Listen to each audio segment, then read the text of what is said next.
Masobra 1 kilos ang ginapatihan shabu na recover sa buy-bust operation sa Estancia, Iloilo. Samtang sitwasyon sa iligal nga droga sa Iloilo, hindi pa makabig nga makaalarma suno sa IPPO. Si Zen Kilantang nakatutok.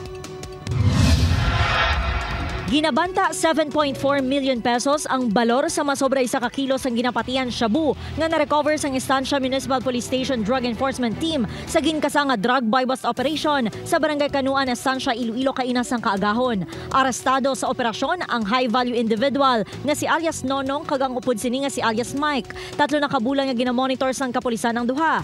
Nadiskubrihan nga nagahalin sa Rojas City ang supply sang illegal drug items kag ginaduso sa kaiping nga mga banwa.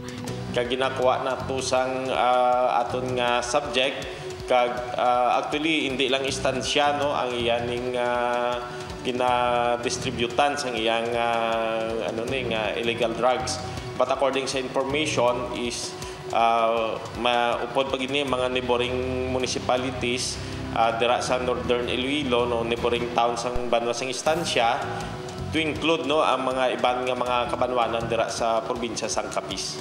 Magluwas sa illegal drugs na kumpiska man ang 12-gauge homemade shotgun. Nahibaluan nga sunod-sunod na nga operasyon nga ginpatigayon sang Iloilo Police Provincial Office sa diin dalagko nga drug items ang nakumpiskar. Apang sa piyak sini, hindi pa makabig sang IPPO nga makaalarma ang sitwasyon sa illegal nga droga sa probinsya. Ang aton nga sa aton nga drug operation is the result of the active participation man sa aton nga pumuluyo sang ilang nga pagsalig sa aton nga kapulisan.